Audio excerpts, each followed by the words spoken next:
മച്ചിസുരാമൾ ദേവനുഗ്രഹത്തെ സ്വരത്തെ പ്രവേശിക്കേണ്ടേട്ട് നിത്യ പിതാവേ ശിമിശാരദാന്റെ വിലതിരത്വത്തിൽ രക്തതൊഴുതി മെച്ചയാൽ മക്കളെ ഞങ്ങൾക്ക് ഉപയോഗിക്കണമേ.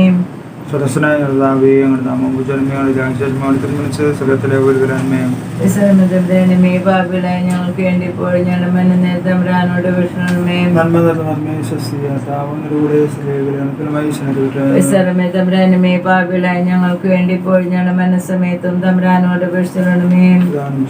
അതിലെ പോലെ പൊഴുന്നേക്കാമേ കുടുംബപ്രതിഷ്ഠിച്ചെടുത്തിരുമേ. ഈ കുടുംബത്തെ ഞങ്ങളെ പ്രതിഷ്ഠിക്കുന്നു. ഞങ്ങളുടെ കുടുംബത്തിൽ അങ്ങ് രാജാവായി വേണമേ. ഞങ്ങളുടെ പ്രവൃത്തികളെല്ലാം അങ്ങ് തന്നെ നിയന്ത്രിക്കണമേ. ഞങ്ങളുടെ തിന്മങ്ങളിൽ ആസ്വദിക്കുകയും ഞങ്ങളുടെ സന്തോഷങ്ങൾ വിശദീകരിക്കുകയും സങ്കടങ്ങളിൽ ആശ്വാസനം ചെയ്യണമേ. ഞങ്ങളിൽ ആർക്കെങ്കിലും അങ്ങേ ഉപദ്രവിക്കുന്നുണ്ടെ ഞങ്ങൾ ക്ഷമിക്കണമേ.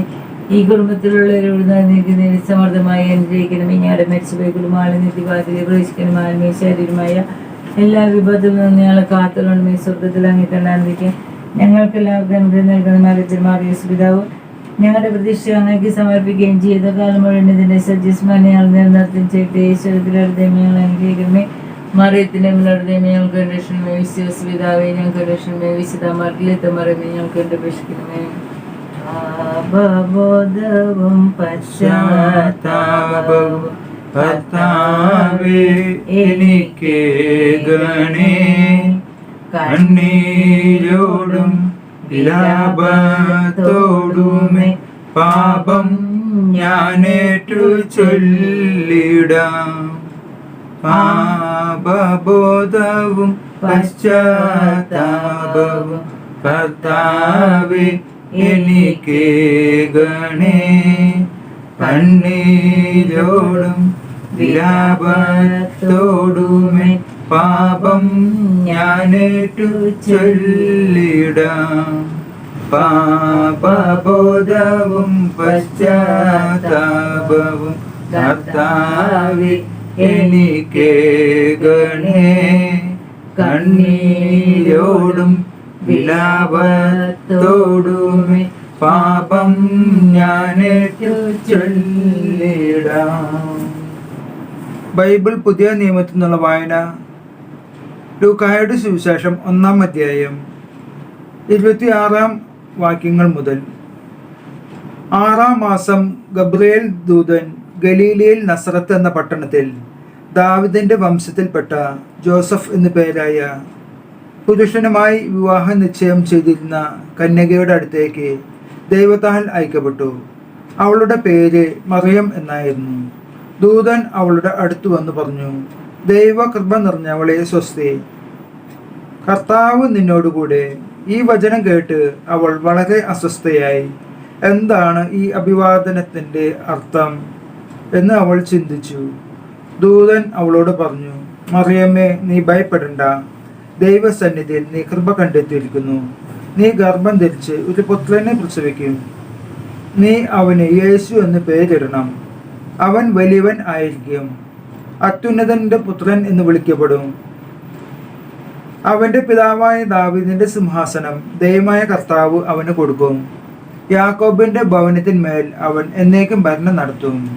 അവന്റെ രാജ്യത്തിന് അവസാനമുണ്ടാവുകയില്ല. മറിയം ദൂതനോട് പറഞ്ഞു, ഇതെങ്ങനെ സംഭവിക്കും? ഞാൻ പുരുഷനെ അറിയുന്നില്ലല്ലോ. ദൂതൻ മറുപടി പറഞ്ഞു, പരിശുദ്ധാത്മാവ് നിന്റെ മേൽ വരും. അത്യുന്നതന്റെ ശക്തി നിന്റെ മേൽ ആവസിക്കും. ആകയാൽ ജനിക്കാൻ പോകുന്ന ശിശു പരിശുദ്ധൻ, ദൈവപുത്രൻ എന്ന് വിളിക്കപ്പെടും. ഇതാ നിന്റെ ചാർച്ചക്കാരി വൃദ്ധയായ എലിസബത്തും ഒരു പുത്രന്റെ ഗർഭം ധരിച്ചിരിക്കുന്നു. വന്ധ്യ എന്ന് പറഞ്ഞിരുന്ന അവൾക്ക് ഇത് 6-ാം മാസമാണ്. ദൈവത്തിന് ഒന്നും അസാധ്യമല്ല. മറിയം പറഞ്ഞു, ഇതാ കർത്താവിന്റെ ദാസി, നിന്റെ വാക്ക് എന്നിൽ നിറവേറട്ടെ. അപ്പോൾ ദൂതൻ അവളുടെ മുമ്പിൽ നിന്ന് മറന്നു. ആ ദിവസങ്ങളിൽ മറിയം യൂദായിലെ മലമ്പ്രദേശത്തുള്ള ഒരു പട്ടണത്തിലേക്ക് തിടുക്കത്തിൽ യാത്ര പുറപ്പെട്ടു. അവൾ സക്കറിയയുടെ വീട്ടിൽ പ്രവേശിച്ച് എലിസബത്തിനെ അഭിവാദനം ചെയ്തു. മറിയത്തിന്റെ അഭിവാദനം കേട്ടപ്പോൾ എലിസബത്തിന്റെ ഉദരത്തിൽ ശിശു കുതിച്ചു ചാടി. എലിസബത്ത് പരിശുദ്ധാത്മാവ് നിറഞ്ഞവളായി. അവൾ ഉദ്ഘോഷിച്ചു, നീ സ്ത്രീകളിൽ അനുഗ്രഹീതയാണ്, നിന്റെ ഉദരഫലവും അനുഗ്രഹീതം. എൻ്റെ കർത്താവിൻ്റെ അമ്മ എൻ്റെ അടുത്തു വരുവാനുള്ള ഈ ഭാഗ്യം എനിക്ക് എവിടെ നിന്ന്? ഇതാ നിന്റെ അഭിവാദന സ്വരം എൻ്റെ ചെവികളിൽ പതിച്ചപ്പോൾ ശിശു എൻ്റെ ഉദരത്തിൽ സന്തോഷത്താൽ കുതിച്ചു ചാടി. കർത്താവ് അരുളി ചെയ്ത കാര്യങ്ങൾ നിറവേറുമെന്ന് വിശ്വസിച്ചവൾ ഭാഗ്യവതി. മറിയം പറഞ്ഞു, എൻ്റെ ആത്മാവ് കർത്താവിനെ മഹത്വപ്പെടുന്നു. എൻ്റെ ചിത്തം എൻ്റെ രക്ഷകനായ ദൈവത്തിൽ ആനന്ദിക്കുന്നു. അവിടുന്ന് തൻ്റെ ദാസിയുടെ താഴ്മയെ കടാക്ഷിച്ചു. ഇപ്പോൾ മുതൽ സകല തലമുറകളും എന്നെ ഭാഗ്യവതി എന്ന് പ്രകീർത്തിക്കും. ശക്തനായവൻ എനിക്ക് വലിയ കാര്യങ്ങൾ ചെയ്തിരിക്കുന്നു. അവിടുത്തെ നാമം പരിശുദ്ധമാണ്. അവിടുത്തെ ഭക്തരുടെ മേൽ തലമുറകൾ തോറും അവിടുന്ന് കരുണ വർഷിക്കും. അവിടുന്ന് തൻ്റെ ഭുജം കൊണ്ട് ശക്തി പ്രകടിപ്പിച്ചു. ഹൃദയവിചാരത്തിൽ അഹങ്കരിക്കുന്നവരെ ചിതറിച്ചു. ശക്തന്മാരെ സിംഹാസനത്തിൽ നിന്ന് മറിച്ചിട്ടു. എളിയവരെ ഉയർത്തി. വിശക്കുന്നവരെ വിശിഷ്ട വിഭവങ്ങൾ കൊണ്ട് സംതൃപ്തരാക്കി. സമ്പന്നരെ വെറും കൈയോടെ പറഞ്ഞയച്ചു. തൻ്റെ കാരുണ്യം അനുസ്മരിച്ചുകൊണ്ട് അവിടുന്ന് തൻ്റെ ദാസനായ ഇസ്രായേലിനെ സഹായിച്ചു.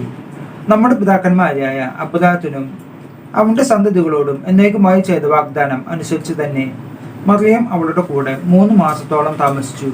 പിന്നെ വീട്ടിലേക്ക് മടങ്ങി. നമ്മുടെ കർത്താവായ ഈശോ മിശിഹായ്ക്ക് സ്തുതി.